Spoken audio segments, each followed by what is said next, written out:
Hey, scaling entrepreneurs. Thanks so much for jumping in. Always excited to share some time with you here. And you're going to be really excited about this interview. And I want to say that talking to somebody who, like our guest that we're going to have a conversation with, Brandon, is really smart, understands money and finance and how wealth creation goes hand in hand with scaling companies. Sometimes it's all the fundamentals are not exciting. Right. We're going to talk about basics and fundamentals, but fundamentals that lead to exponential growth and building powerful foundations. Right. So I want you to pay attention because we're going to be talking about your approach to money, your relationship with money, the kind of relationships that people have as a default with money, whether you're the kind of person who is building your business to be able to take as much from it as you can so they can support your lifestyle, which is, again, just choices, or somebody who doesn't take enough from it and that you give everything to your business and it takes the life from you, and how your decisions in that are directly and immediately impact your wealth and the decisions that you make and how it will help form your legacy. Right. So take some good notes, pay attention, put it on pause and rewind and find the pieces that you need, because you're going to find some really good nuggets in here around your money game, which is something that always has to be fine-tuned. So enjoy the episode. Let me know what you think.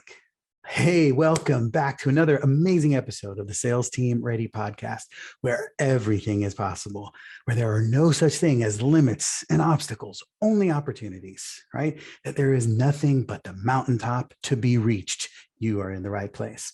This podcast is for people who know that they are sold out for something more, and for those who desire the mountaintop more than anything. I'm your host, Jim Padilla, and today we're going to talk about time-honored wealth strategies that will help you achieve your current and future goals and making your grandma proud. If you stick around till the end, we're giving away gifts and bonuses that will help your scaling journey. Right? So make sure you listen all the way to the end for the details. But before we start our episode today, go to my website, jimp360.com.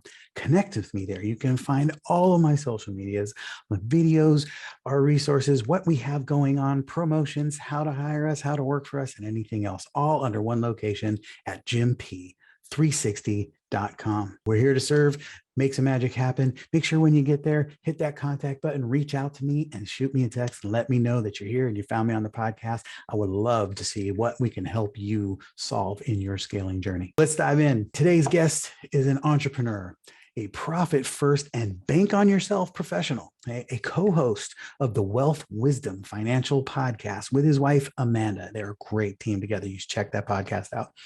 Together, they have founded and managed the Overflow Coffee Bar, the L3C from 2008 to 2018. Now they share in their experiential knowledge through podcasting and through developing personalized financial strategies for individuals, couples, and profitable strategies for businesses. To talk about grandma's wealth wisdom and how it can help you achieve financial freedom, welcome Brandon Neely. Brandon, it's, you heard the introduction and we've got the intro for you, but I would love for the audience to hear from your lips, who's Brandon and, why are you doing this? Why are you here? How did all this come to be for you? Yeah, I would say a reluctant in the financial world. I didn't get into doing financial services, doing what I do with the infinite banking, doing cash flow management on purpose. It was more of having a brick and mortar business, learning all the things not to do, selling that business, and seeing that a lot of businesses fail. And the reason that they fail isn't just because of, passion or lack of passion. It's usually their money management or lack of capital or things like that. And for me, I could have been one of those statistics. And I just think about being a world changer, or changing the world, making a difference. All these people who had businesses possibly had employees too, right? Mm-hmm. And just thinking how much of an impact that has on the economy, right? And I really want to change the world. I want to see, as Mike Michalowicz from Profit First says, I don't want to see people creating cash-eating monsters. I want to see them building businesses that they love and that love them back. Amen.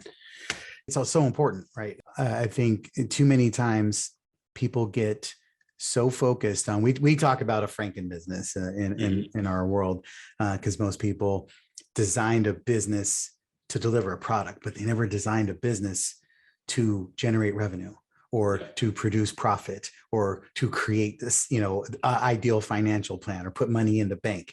And so most of the time, if they make money, it's almost by accident. It's like they have to go out of their way to figure it out, but it wasn't because it was by design. And wealth creation is the exact same thing. It's like how, nobody creates wealth on accident. So it's really important. And as companies that are scaling, as we were talking about before we went live, people are in this conversation with us, they're trying to reach the mountaintop. And funding growth, self-funded growth is a hard game to play for a lot of people. And it's a risky game to play. When you see that, what are the things that come to your mind for entrepreneurs that are shoveling money as fast as they can from the till back into the business to fund their growth? What are the pitfalls? What are the things they got to be thinking about? Yeah, I think there's two things that we want to think about. There's two types of business owners. The ones that overpay themselves, right? And they pay themselves way too much, and they're taking and stealing from the business, right?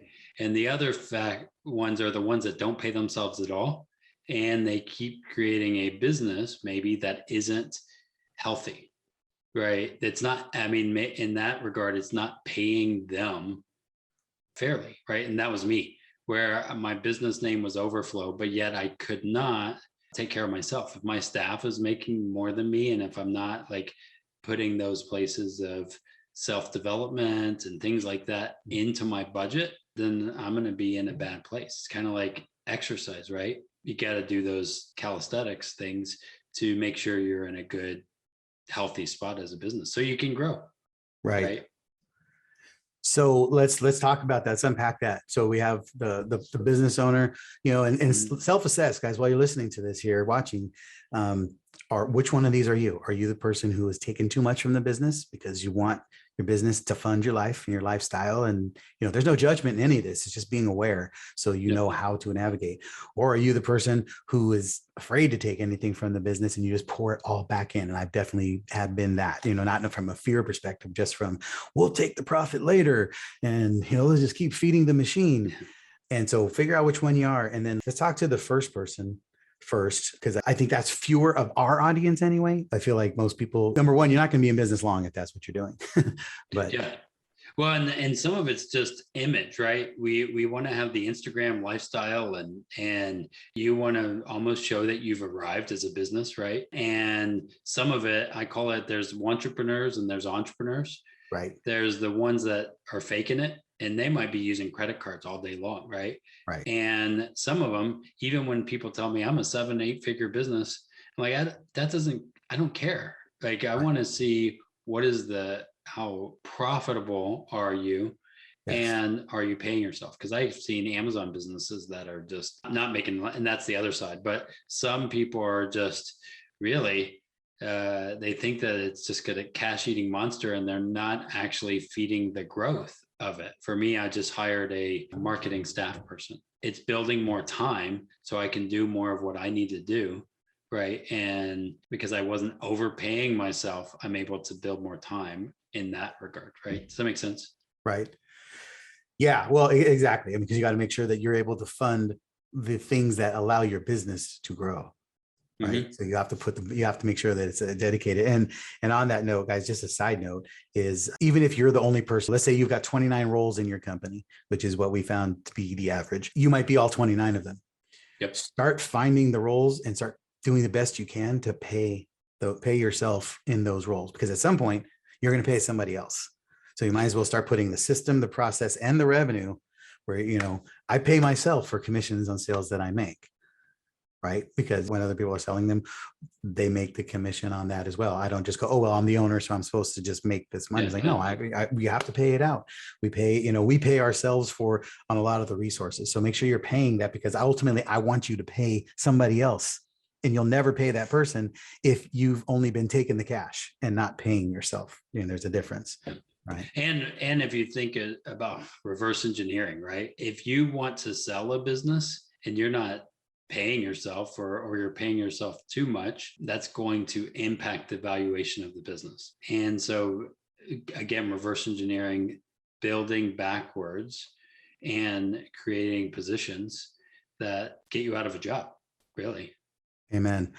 So let's talk for a minute about the other person, right? The person who is underpaying themselves. They're putting all the money back in. What risks are happening financially? What are the things Yeah. that they got to be Yeah. aware of? Well, I think about it as that, that line between personal and business, right? You could be making the business healthy, maybe, and growing, and it's all an illusion, right? And then your marriage is falling apart because you're not paying your bills, right? And credit cards and on the personal side, but the business looks great, whatever, who knows? And you have to like kind of balance. There is by law different separations, but how do we make sure that your personal is healthy as well? Because if you're not healthy personally, that means actually taking care of the personal needs, paying yourself first. That is going to impact the business either way. At some point, it will fall apart if you don't take care of you. That's again kind of going back to the exercise point of view. If you don't go to the gym regularly, going to impact you and you're going to die earlier, right? Or something like that, right? And so I think it's balance. You want to be in both of those worlds and kind of be in the happy medium somewhere. Awesome. So, you talk about your podcast and you've got a brand around grandma's wealth wisdom. Some would argue this so-called grandma's wealth wisdom may not be applicable in the present, but what are your thoughts on that? Yeah, I think honestly, if there was the greatest generation maybe helping, they were savers versus spenders, right? The tagline for this is sometimes intelligence skips a generation. Yeah. And more of like, how do we save, build a foundation, and invest in things we know, right? This is the power of what you do in sales coaching and things like that, right? Invest in things that you know and things that are going to help you grow in your wealth, right? But it's not just invest. I'm building a stable foundation. I'm saving in case an emergency happens. I don't know, like Corona or something, right? Where things just stop. So you want to make sure you build a good foundation there so you can still pay yourself at point during those lean months. Right. And then be able to invest on the top of the pyramid, which is more powerful, right?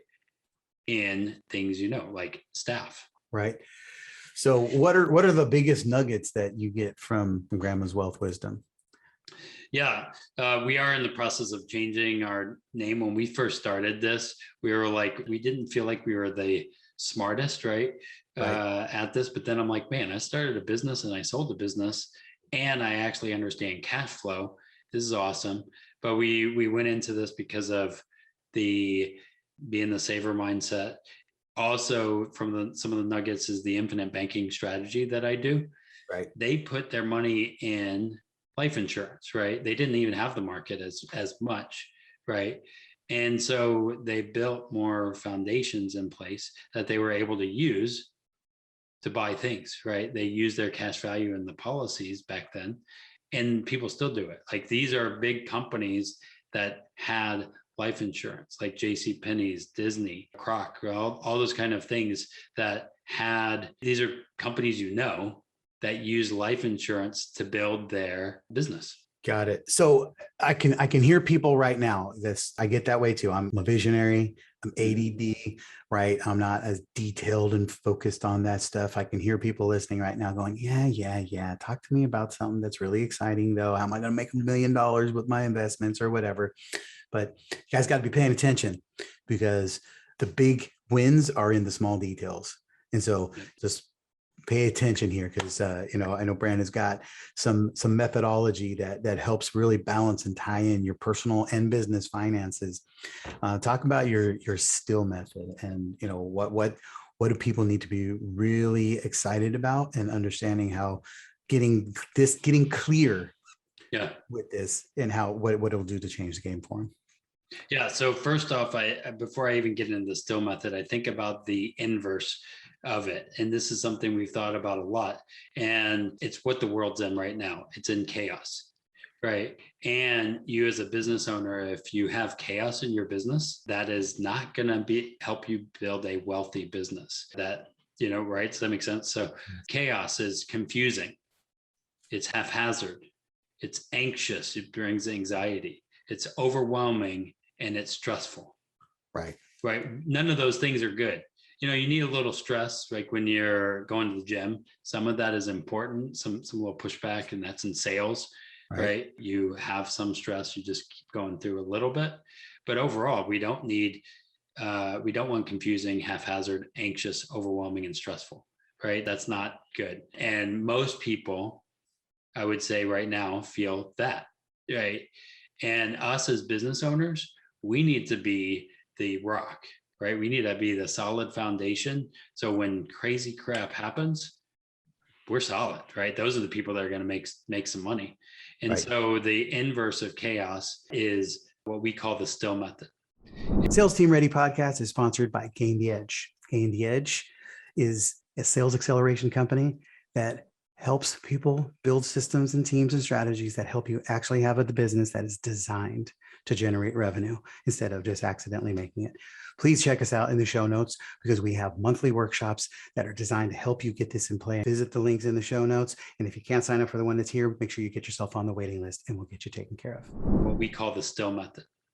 And it's stillmethod.com is our link there. But it's set your sights, right? What kind of business do you want? Right? Looking and saying, okay, how do I get there? Too many people I know when I do financial analysis, they don't even know what the heck they're doing or what kind of business they want to create. So you have to set your sights. Where exactly do you want to create? And honestly, as you go in that direction, you'll probably be off a little bit, right? I mean, anybody that says a 10-year goal, right? Doesn't necessarily mean you got to that, but you probably got closer because you had a goal, right? Right. So that's the S. T is track your in and out, right? Actually understand the numbers or what's going in and what's going out. A lot of people are bleeding cash left and right and not actually realizing or seeing that they're building a hobby, not a business, right? They are funding it from their W-2 job to create another thing, right?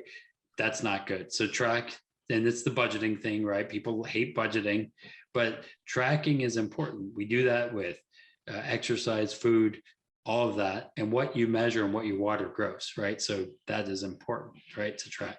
Right. But then you have to inspect it. You have to look and say, okay, I tracked this, but what is it telling me? Inspect, right? Because your numbers are going to tell you a story, right? Your numbers and your metrics, if you do sales, right?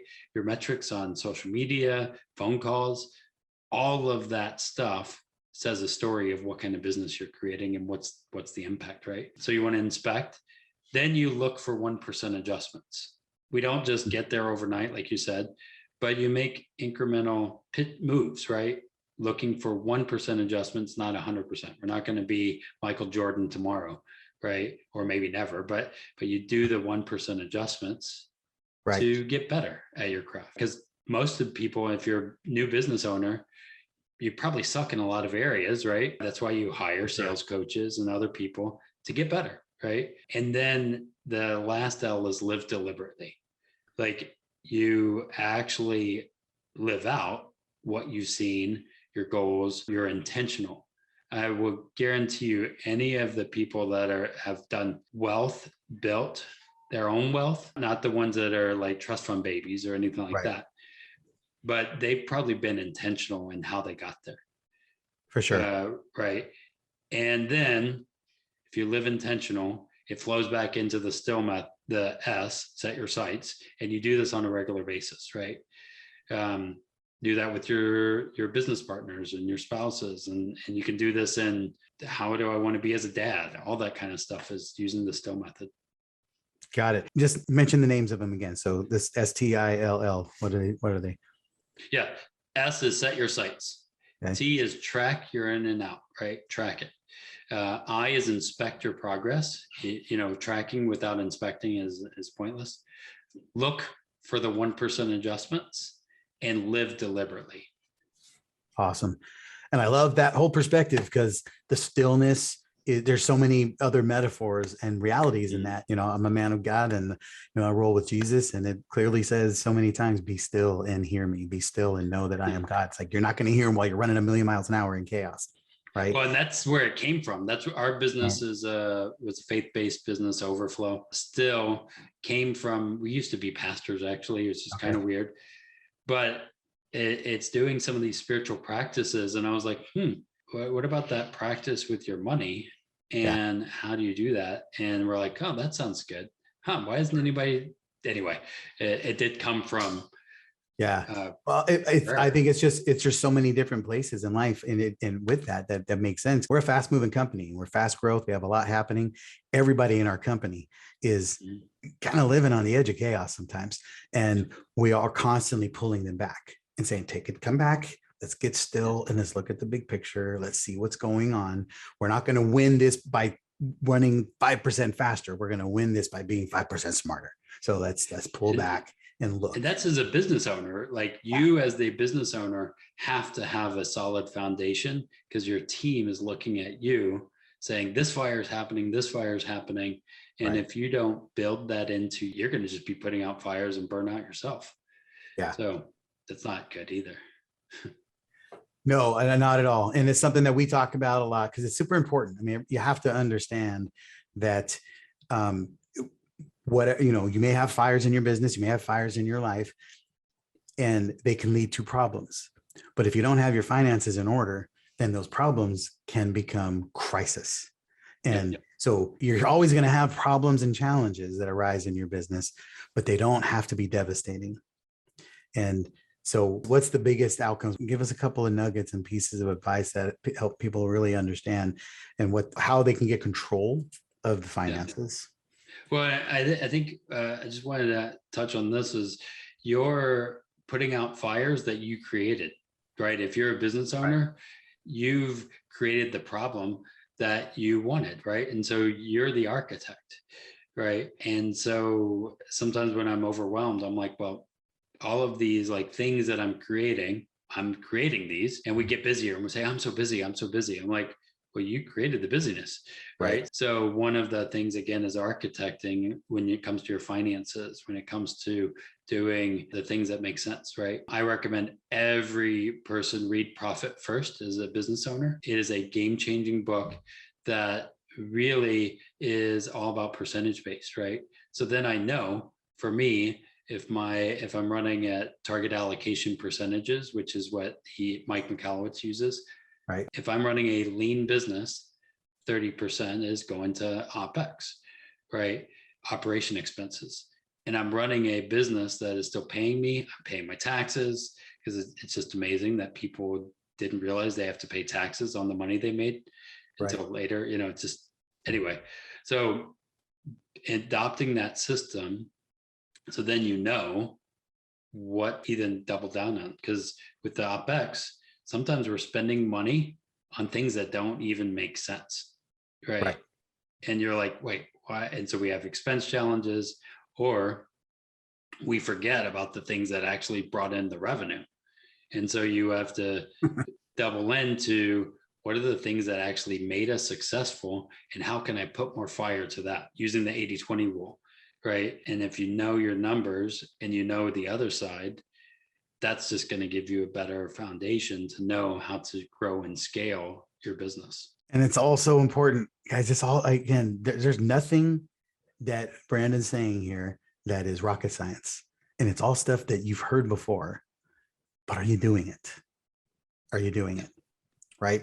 And so, well, definitely take advantage of the still method. We'll have the link in the show notes so that you can get access to it. Go to stillmethod.com, get this thing in place, start understanding these concepts and start looking at your business.